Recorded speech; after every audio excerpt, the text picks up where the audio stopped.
Okay, very excited to have Miss Alyson Schafer on the Suzan Galluzzo Nutrition Podcast.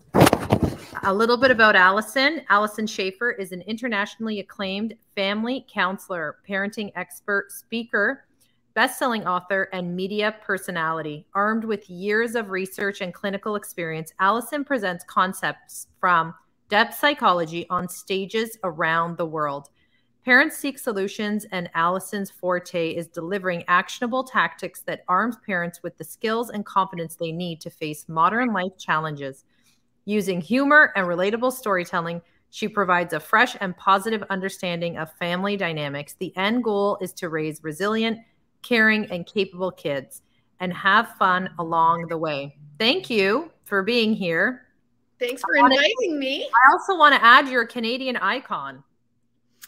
Yes, thank you. Yeah, you're a Canadian icon, and we have had the privilege of seeing you grow. And even as you know, how long have you been doing this?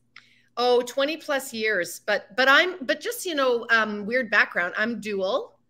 Yeah, I'm also American citizen. So a lot of my family, I'm actually a direct descendant of John Quincy Adams and, second and fifth founding fathers. And so democracy was deep in my blood, and social advocacy. So my grandmother and my father, I'm third generation to be doing parent education and bringing these ideas of social equality out to the world. So yeah, it's kind of cool.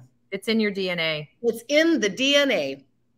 So I've had the privilege of coaching Alyson through her own journey in the Best of You program. Alyson, can you share whatever you want to share and kind of what brought you into that world in the first place? Because you lead a very healthy, active lifestyle. Yeah, interestingly, as a teenager, I guess like many, I clearly am reactive to hormones, because when I went through puberty, I went from being this skinny little runaround kid to this big boobs and too much male attention. And I hated all of that. And I ended up really learning a lot about the body and physiology. And my first degree is actually in kinesiology, because that was the closest thing that I could find. Yeah. Was studying the body, even though it wasn't nutrition. It wasn't, but that's where I landed. I never did anything with that degree, but all of that was because I was fascinated in the processes, because I was just a fat kid trying to get ahead of, a healthy lifestyle. Yeah. And then fast forward, I lead my adult life and I have my kids and do switch careers. I'm a counselor, got my MA in counseling psychology. And then I hit puberty. I hit menopause. And I'm sure those women have it, right? It's either you got puberty, you got post-maternal. Oh my God. It's always dogged across the ages. And the woman who does my headshots, Denise Jones, was doing pandemic headshots for me, because I had changed so much during the pandemic, and not in a good way. And she had started the program. She's like, Alyson, you've got to get in this program. You've got to get in this program. I'm so in love. I'm so happy. I love it. And so it was through her that I really got this infectious bite that I thought, you know what, I've really let things go over the pandemic, and I know better. I just need to get the motivation, the support, the community. And I know enough that it doesn't matter what you know, it's what you do. And you really, when we look at the social correlates of health, you really need to be with people. If you want to, it's who you surround yourself with. And community was a big part of what Denise loved about this, the sharing, the Facebook group, the checking in, the accountability, the doing it all together, the having the good days and the bad days. And so I started at the end of November, everyone said before Christmas, are you crazy? And I'm like, if not now, when? Come on. So anyway, so I got going and was really great. And then I kind of dropped the weight that I'd gained during the pandemic. And now I'm sitting where I've sat for most of my adult life. So I'm a little less motivated, but there's a part of me that says, why is this my set point? Maybe I've always been 10 pounds overweight and I need, you know what I mean? I'm getting into that identity piece now about what's next. I've never gone beyond this. So my motivation is down, but maybe there is more that I could be sculpted and healthier. And so it's an interesting time psychologically for me. Yeah, you put it very well. It's great. I think it's amazing too that you recognize that it's a community that you need, and the importance of, especially when you're going through something as women, I feel like we you know, we have people we can lean on, but you know, for different reasons and purposes. And so it's important to surround yourself with those that are working towards the same goal. And statistically, it proves you're 63% more likely to achieve that goal when you're working with people that are also trying to achieve that same goal. And so, and you had a successful run, and you very present in all of the checklists that we provide for you. So that's awesome. Good for you. And so now what's next in your journey? You're thinking maybe more muscle, maybe. Yeah, like now I'm getting back to that athletic me. Like, so I'm like, I want to try, you know, I've done a couple triathlons, I've done a half marathon, you know, I've got a trainer at the gym. I really like working at the gym again. Why? Because of the social aspect. Like, yes, I do the in-betweens at home, but it's the same seeing you, it's different seeing you on video than being in the gym and people cheering you on as you're pushing the sled across the green, you know, turf. And it's so important that we, you know, especially post-COVID, that we get back to those things that provided us that human touch and the experience. And it's, I think not only, we'll talk about that with our kids too, but I think it's all the same science, right? This is why I like Adlerian psychology, because it is about belonging. It's about community. And that's like a primary motivator. And, you know, we saw this fall apart during the pandemic, and this idea that nobody ever achieves a goal alone. It really, wow. I was listening to a podcast this morning, and they were talking about small groups where if you come together, because I have a women's group, we just talk about our businesses. When one person's income goes up because their business is thriving, all the other mompreneurs, their income goes up too. Like we lift each other up. We do. It's the ripple effect. And so, and I love the fact I was working with Cheryl Hickey in your program too, because it's the same thing. We're leaders of the family. If we want our kids to get healthier, right? When the tide rises, all boats float to the top. Like, we're the leaders in our family. Wow. We're the infectious agent from the top around our kids and their good health too. So how important is it for parents to be leading the lifestyle, achieving their own goals? Yeah. So I love how you say that it's lifestyle and value driven, right? That's very different than rules and obedience. Yeah. And superficiality. I think we forget, we're so close to our own culture, we forget we're embedded in culture. But if you travel the world and you realize, oh, do you know there's like cultures in the world where the kids get up and they have soup for breakfast, and they've always had spicy food. And, you know, we would never serve soup. That's a dinner item or a lunch item. And you realize it's so culturally ingrained. And sadly, the standard North American diet is really toxic.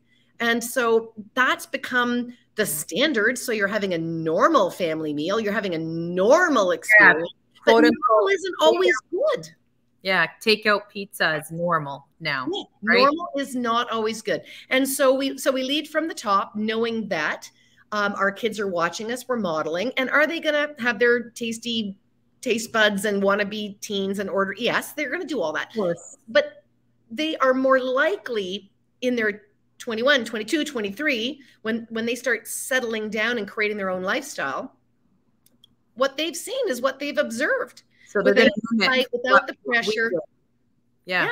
And they start to bring it back. And I think that's an important thing, is that the reason why kids kick our values around is because they don't want to be, for their own ego, they don't want to be patsies.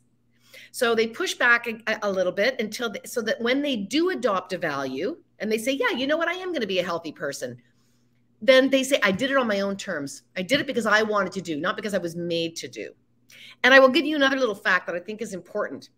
When you have something very important as a family value, if you overemphasize it, yes, then your kids have to make a decision on it, and it tends to polarize the siblings. So you become either a saint or a sinner. So if your dad is a preacher, one of you is probably going to become a preacher or very religious, and the other one's probably going to go to jail and join a gang. So you want to be moderate. You want to be enthusiastic, but you don't want to cram stuff down kids' throats, because if you're both, you and your partner are PhDs and you both teach at a university, one's going to go on to be a scholar and the other one's going to drop out. So you want to be moderate in how you just live your values with enthusiasm. Don't work so hard to cram them down your kid's throat. Look at you. You love eating. You're showing your kids, I feel so good when I have my smoothie. I feel so good when I get out and do my exercise. Like, you're living it. So making it a natural part of life.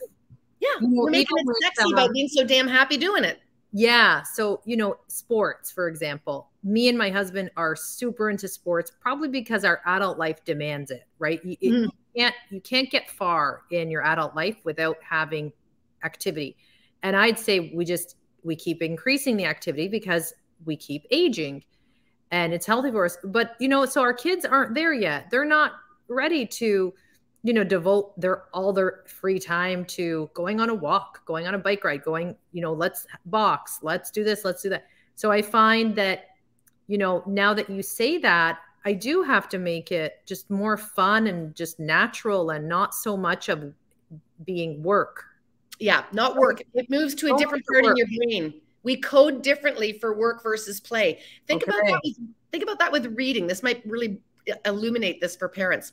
You know, when your kids are little, all they want is that bedtime story, right? And they're like, another one, another one, another one. Yeah. And then they go to junior kindergarten where it comes home in a Ziploc bag and they say, this is your homework. It's mandatory. You have to have this read by the morning. And kids shut down because now it's not fun. Now it's work. Now it's performance. Now it's being judged. And then we suck the living life out of it. And when they say, how do you encourage kids to read? You show them the joy of reading all the time. Walk the talk, keep it fun. Great point. Okay.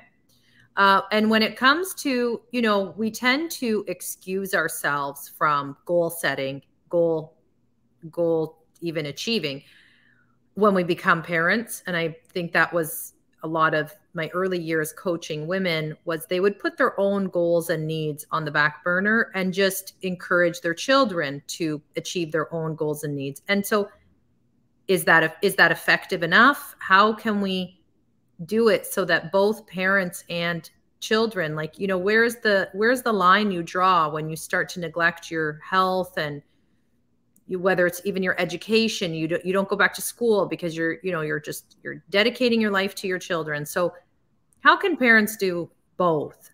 Yeah, I mean, obviously there's skills to having work-life balance, but I would agree that typically if I'm working with a family in modern culture, North American culture, that we do elevate like little baby Simba, la, la, la, la, the baby Lion King has come and I must be in servitude to him and put everything that's important to me in the back burner in the name of motherhood. And unfortunately that sends a really bad message about how human relationships and how groups function. That isn't actually good mental health for anybody in the group. So, you know, when I was a kid growing up, my mom sadly had a brain aneurysm when I was in grade 3, grade 4, and there's four kids in the family, and she almost died and she was hospitalized for a long time and they didn't know if she was going to lose like paralysis on one side of her body or get her speech back. It was really touch and go and scary for a while, but she bounced back. She was an art teacher. And so they told her you should probably like have a slower year. Teaching in the classroom is going to be too much. And she said, I'm going to go back to school and get my master's in fine arts and I'm going to go on a drawing course in Paris. So I grew up and I remember going to school with my mother and loving PA days where I could go to university with my mother. And I loved getting postcards from my mother in Paris. And so here I am with my kids. And when I decided that I wanted to pursue counseling and get my MA, and they were doing their homework and I was pulling out my books and I would have to go to Adler school on the weekend. And my husband of the time would take the kids on the weekend and they would like, yeah, daddy's taking us to Adler Park because that's where we go hang out while mommy's at school. And they came to my graduation. It was I'm going to say grade 5, grade 6. Yeah. Grade 4, grade 5, around the same time. They were so proud of me. It wasn't, why are you leaving us? Why are you going away? But they saw, you know, you're making important contributions. Mom's achieving her own goals.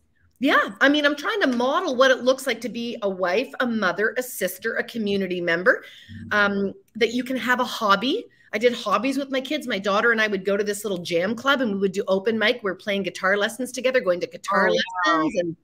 And like we fit it all in. I took solo holidays. I took holidays with girlfriends. We took family holidays, but you know, it was a well-rounded exposure to everything. It wasn't, I'm going to stop my life in the service of growing you and you owe me good behavior because look what I did to you today. I took you to the park and I buy you all these good things and I stopped my career for you. And now you owe me to be a great person. The kids don't need that pressure. So would you say it develops resentment? Can.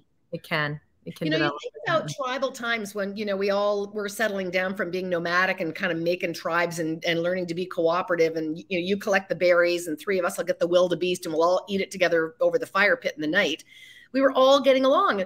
Kids didn't sit there and say, wash my feet. They said, if you're old enough to pick a berry, pick a berry. Like everyone was put to work in the service of the group. Everything was about helping the whole rise up. So yes, you have individual needs, but you don't thwart somebody else's need for development and contribution. It has to be in concert, in harmony. And kids get a very entitled attitude today when they think that their parents are going to like stop the development of their life to service them for what, 20 years. Oh. Got Sorry. it. It's okay. They come whenever you're busy, right? Oh, I didn't think it would ring on my laptop. I have it off. It does that too, and it usually does that, and it's silent, so it won't ring. That's all fantastic points. I think that as parents, we need to realize that our goals and achievements shouldn't stop. Neither does our growth, because we're developing. You know, I'm reading books on my kids, psychology. You know, anything, getting counseling myself so that I can be good to me, be good to them. I think development does not stop. And that's where, you know, we're students of life, I think, and we need to continue to be. And just so our kids also, you know, they have that freedom to choose and do things. You know, my kids are choosing different sports this year that they didn't play last year. And it's like, yes, go for it, do it, right? It's just encouraging that. And also, you know, ages and stages, right? Like people say, how did you train for, you know, what, half marathon? I go, well, yeah. I didn't when my kids were 2 and 3. Like, exactly. You know, that was later. I had to do different things. Like, so don't take the formula of balance at my life now and try to put it on your life now with an infant or a great point. Yeah. It does evolve. I've had different formulas for work-life balance and juggling at every age and stage. Different when I was married and could leave with the kids, different when I was first separated and was really concerned that my kids got landed and settled in this new like formulation of a family of 3 and seeing dad every other weekends. So I slowed things down to pay attention to that. And then I picked it back up when I knew they were doing okay. It's just everything calls for kind of read the room, read the context. Is everyone okay? Yeah.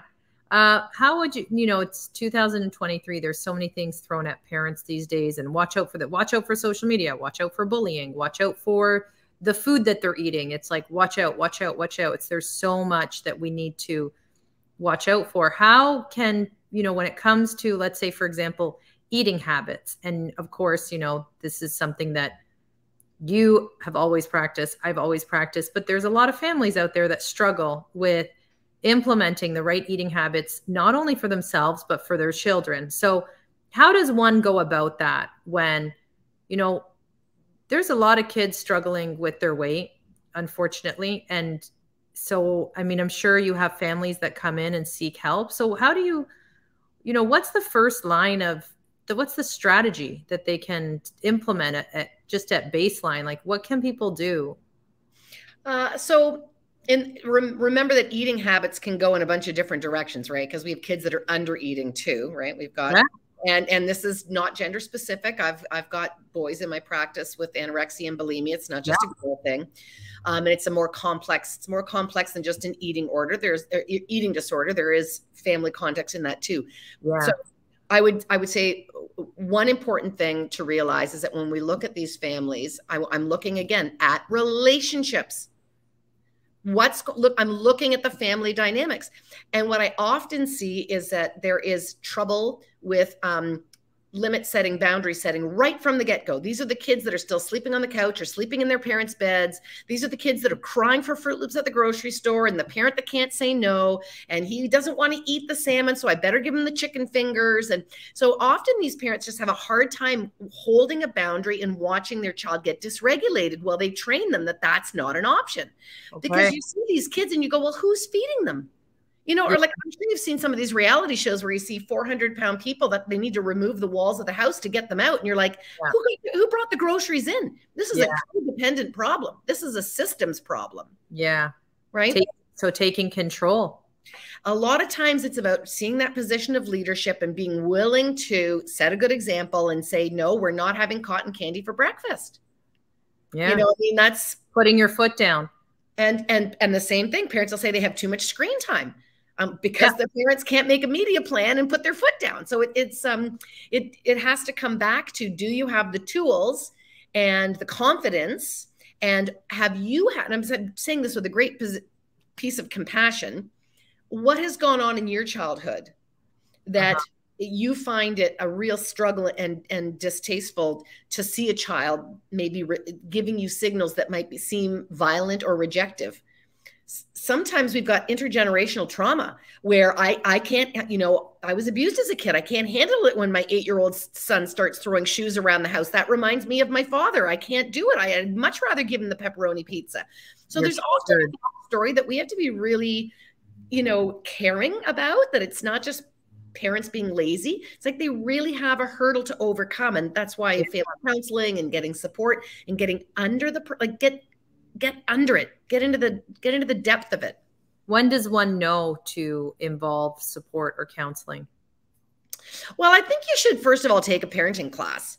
And again, you'll find there's community in almost all of them. They tend to have either, whether it's in person or online or group coaching, there's usually a community piece to that too, because you're going to save yourself a whole lot of money. I can teach the same thing one-on-one, and you're paying $225 an hour versus paying $70 for a group thing. Like so I would say take a parenting class so that you can save some money on getting the basics. And then when you're doing the application, where you find yourself saying, I know better, but I can't do it, that's the sweet spot where you say, I've got a blind spot that somebody else is going to have to illuminate. And that's when I would reach out. And again, and no stigma, people. Like, I'd rather reach out when somebody is 4, and kids are so fast to change, adults are not, than wait until they're 14, 24, right? Like that's the grooves of the brain and the wiring of our patterns just get deeper and deeper every time they repeat. So the earlier we disrupt patterns that aren't healthy, the faster and better it is to change, and we get relief sooner. So yeah, I'm a sooner the better kind of person. Me too. Me as well. Sometimes my husband thinks that I'm jumping the gun because I'm like, no, I'd rather just deal with it at this level than let it escalate. And then it's an even bigger problem. Sometimes I feel like I overdeal and Yeah, I mean, I've certainly seen situations where kids that in my humble opinion, are just typical kids that are discouraged, that, you know, maybe are not neurotypical or whatever, but suddenly they've got like, oh, I've got a learning disability, and I've got ADHD, and I got this, and I got it. And then they get this terrible self-concept where I'm like, they didn't need all that testing and all. What are you going to do differently? I usually say that, like, okay, so they've got an attentional issue. Are you going to put them on a drug? Which, and by the way, I have to deal with that at the other end, where I've got kids that are like sniffing their Ritalin and Adderall and selling it on the playground because it's the best drug going. So we make our kids addicted too. And like, I know there's people out there going like, how dare you say that? It saved my child's life. And I am sure for some people that is true. I'm not anti-medicine, but I'm just saying, I think that attention deficit disorder we're going to find is a little bit like autism, where it is such a spectrum disorder that the difference between what you're seeing over here with somebody who's a little bit Asperger's that can't read social signals is different than the kid at this end that is nonverbal and has spasticity. And like, are we really like is that one category covering all of that? Yeah. So I feel sometimes these labels are too big, not helpful. It's not getting to the root of and none of them, can I say, have anything to do with causation. So if you have an inattentive kid in the classroom, they could have leaky gut, and they could be having inflammation and brain fog, or they need their ear tubes cleaned out. And so they're not hearing the teacher. So they're bored because I don't know what the teacher's saying anyways, or I have a social problem and I don't think I have any friends in the class, and I'm not going to sit and work on a math problem if I think Johnny isn't going to like play with me at recess. I got to make sure he likes me. So there's so many things that say, you know, the causation piece is never talked about. So I feel like it's just a big bucket, and it's irresponsible that we throw everybody into the same bucket. That's all. So what are kind of I always lead with this statement. I say, you know, when it comes to kids and mental health, look at their food first and lead with that. Lead with fixing, you know, the food, so you can eliminate that and sleep.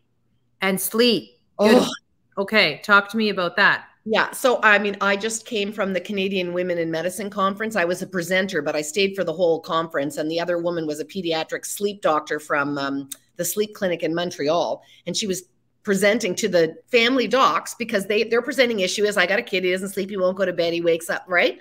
And she shared, some like just really shocking news about how really bad it is in terms of the amount of sleep we should be getting versus what we are getting, and the ramifications of sleep shortage, and how much if parents knew how bad it was from a health perspective, like you wouldn't say to your kid, here, have a tequila and a cigarette. You wouldn't do it. Like, oh, okay, you can stay up. Okay, I'm not going to take away your phone for another half an hour. And okay, you can sleep in my bed, and then toss and turn and have a bad night's sleep because it's not a good sleep environment for somebody. I have nothing against a family bed if everybody can sleep. I couldn't care if everyone's getting along and everyone's getting their sleep. But that's rarely the case. Yeah. Usually the kid crawls in, the husband gets out, the kid's up in the night, then mom moves to the couch, and it's just like, whoa, and everybody's short an hour and a half of sleep. Yeah, it's too much. Yeah. And it especially in a child's life, it adds up, and it impacts their daily development. It is. And it means that you're going to get that stress. You're going to get that stress response. You're going to start to get behavioral issues around it. Dr. Mark Heyman talks about the fact that he was doing a lot of nutritional work with kids that were diagnosed with ADHD, but he was just treating their guts. And then the ADHD symptoms went away, and he was like, oh, I was just balancing your gut bio, so it does lead to behavioral issues.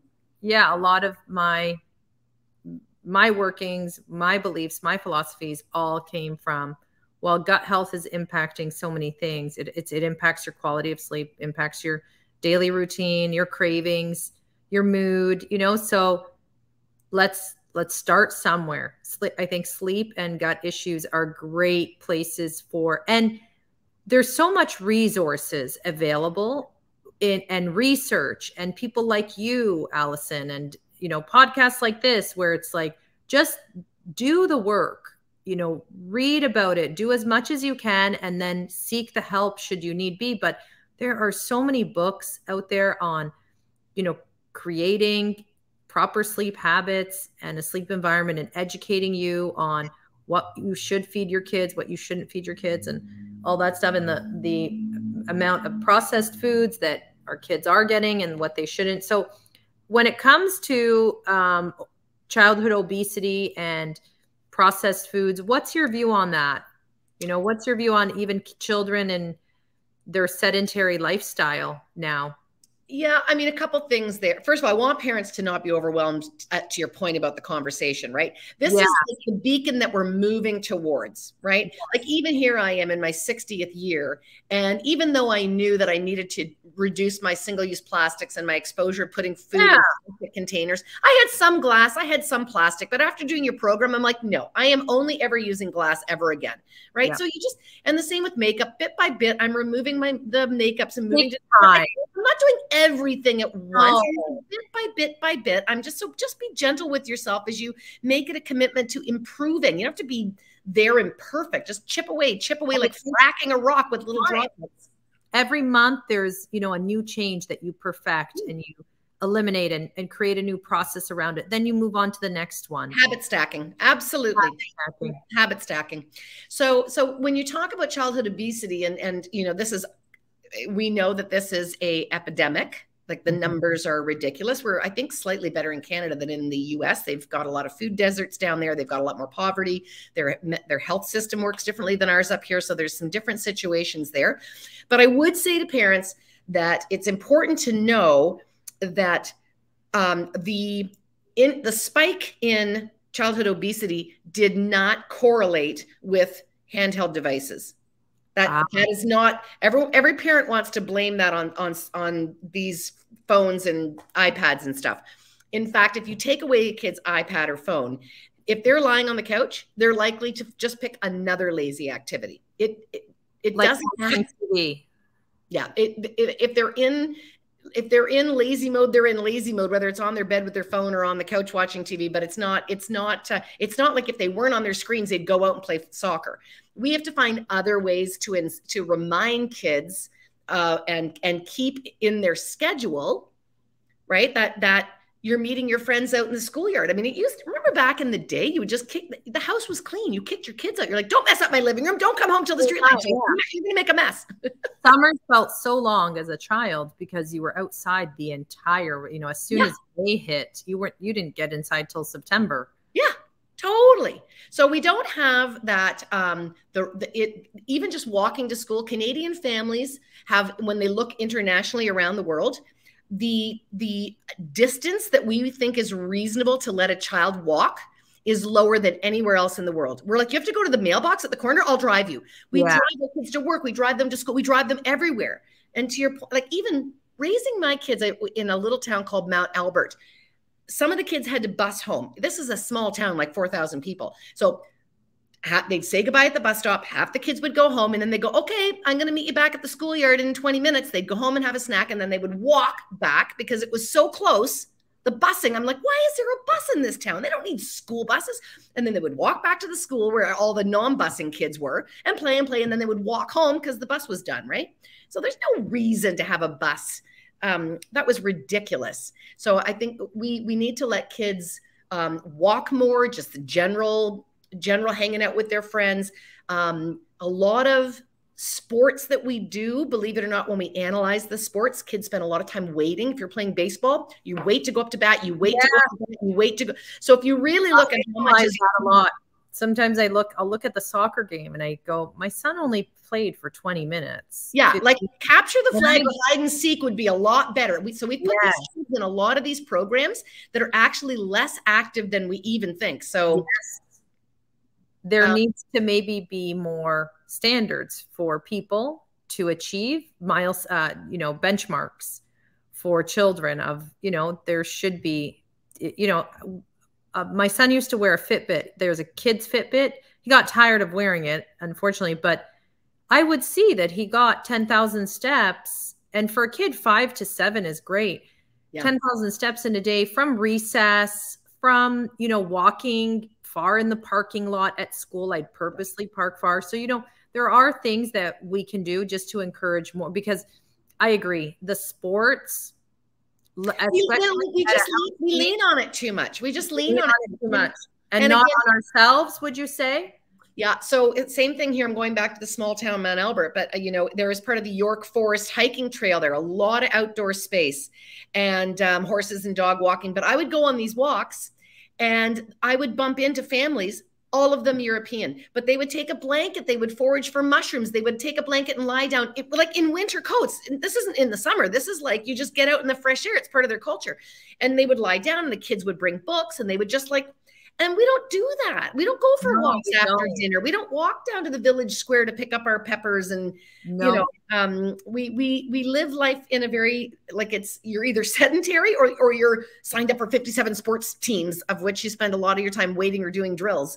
So, I think that idea of just putting fun, intergenerational, busy activity in your community back is and I think we saw a little bit of that with the pandemic, because a lot of these organized sports kind of dropped off, but people made bubbles. So they started who can I play with? What can we do? And it was a little less, it was less structured play.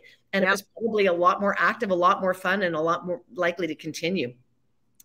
I agree. I think that also, speaking of Canadian activity, urban planners have to maybe do a better job in creating more ice rinks if it's winter, or, indoor mall space. In California, there's turf everywhere. There's in the shopping spaces. Now the shopping spaces are all outdoors, but it encourages activity. So I thought, why can't this be done indoors? Why isn't there indoor turf for kids to run around in a mall? They play soccer there. Their parents are sitting having coffee or drinks or green juices. It encourages activity. Yeah. So for about 5 years, I worked with Labatt's Brewery on a campaign to prevent underage drinking. And there was a global initiative to reduce the number by 2024.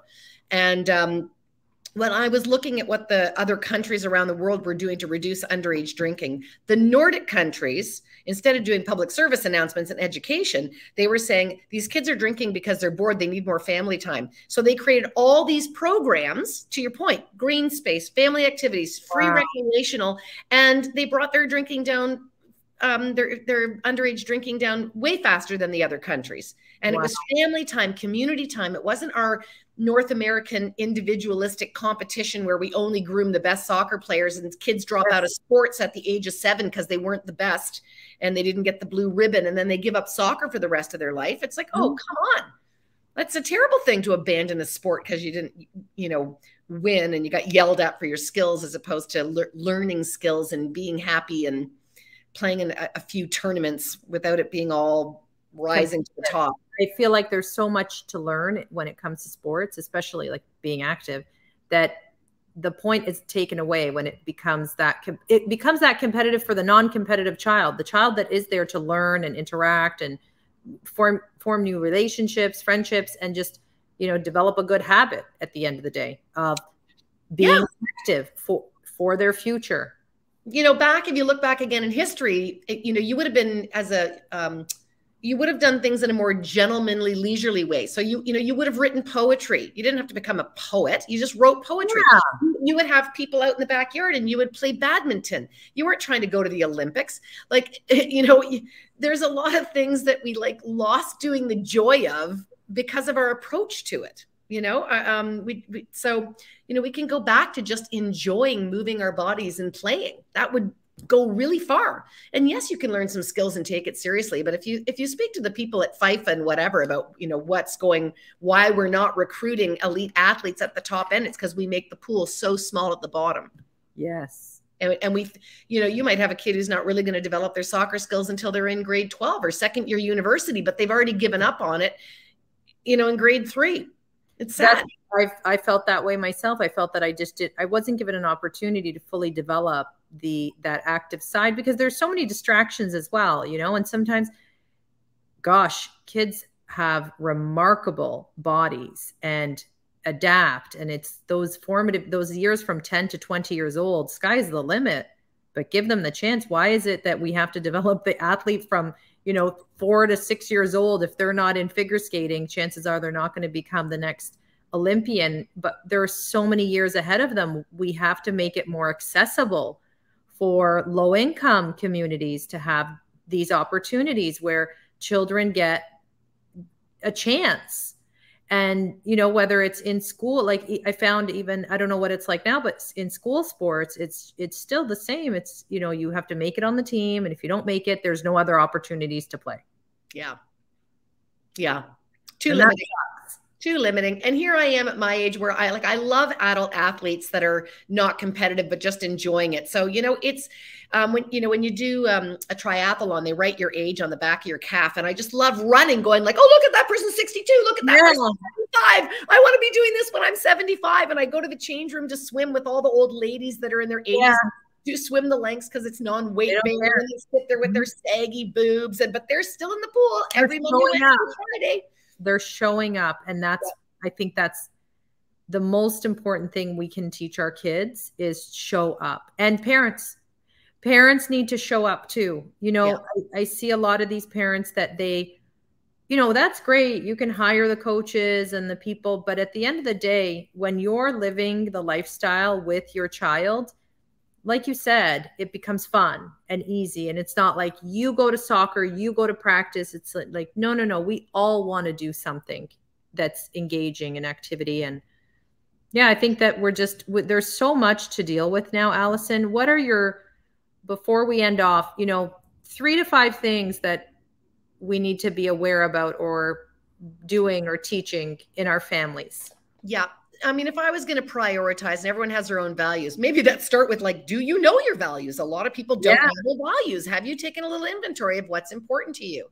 I think it's really lovely to do a family visioning board so that you get everybody kind of moving towards some common values within the family and getting input into what will that look like for us? Because kids really need to speak up, show up, be heard, be understood. and understand that at every age they're an important part of the family group. And so I don't want to feel so like are their goals. I think that's one time I find out what truly is inside of my child and what he or she wants to achieve is when we do those vision boards. Yeah. Yeah, and again, it also sort of says it's a vision, meaning like, again, it's not every day you're at this moment you're going to say, am I 100% knocking it out of the ballpark? You're saying, are we doing better than we were doing before? Is it important? And we're celebrating that, great, look at how much less we have in the recycle bin because we've cut back on those things, and whatever it might be in your family, and that we're eating at home 6 days a week as opposed to 5 or whatever. It's just great.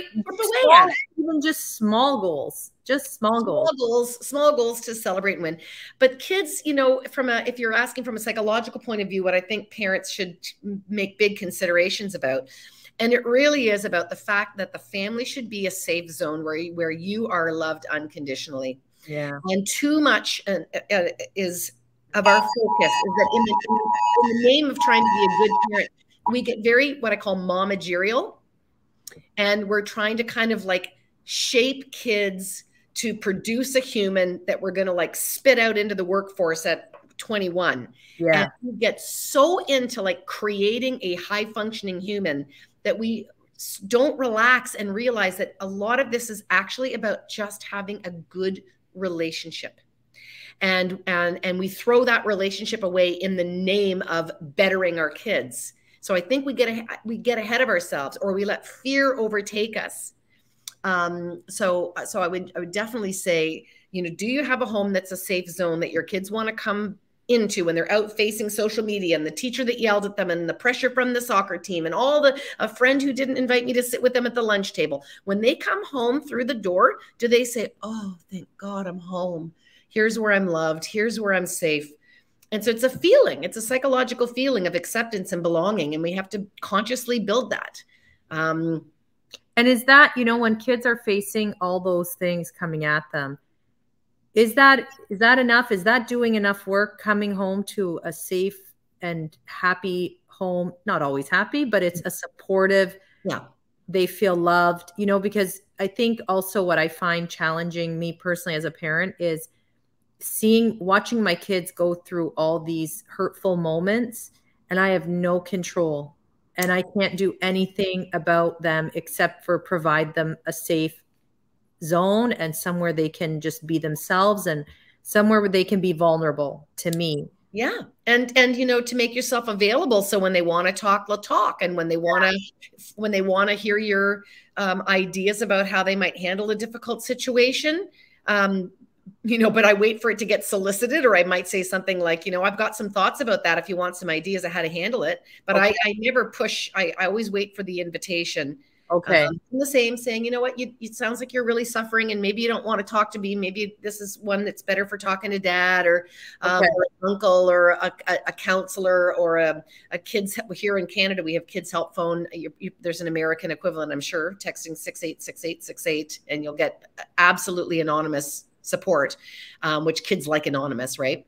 But we don't want them relying on their friends for information. If it's just a bunch of 12-year-olds talking to other 12-year-olds, and somebody, whatever, wrong, that you can't get pregnant because you did it standing up, or I don't know, 12's a bit young for that, maybe, but you know what I mean? Like, they're going to say, like, they're not going to get sage counsel and wise advice. So, but don't feel badly if they don't come to you, because they want you to always hold them in high regard. And so sometimes when they've goofed up, they don't want you to see the sloppy, dirty side. If there was bullying, they probably texted something that was also rude. And they're like, I don't want my mom to read my text and then see that what I said before. Yes. So long as they have an adult. Okay. And that you're okay with them reaching out, and that no one should go it alone, and that every mistake is solvable, and that you'll help them solve it, and that you're an ally no matter what it is. I think that's really important. You're brilliant. Oh my gosh. I could hang on every word. I literally was, for my own benefit, but I just think that we live in such a challenging time. So much going on for people, women like you, that are doing what they do so well. And please don't retire anytime soon. I got another 20 years, I figure. I'm good. I'm good. I see. I keep me healthy and alive so I can work another 20 years. So I can keep helping people.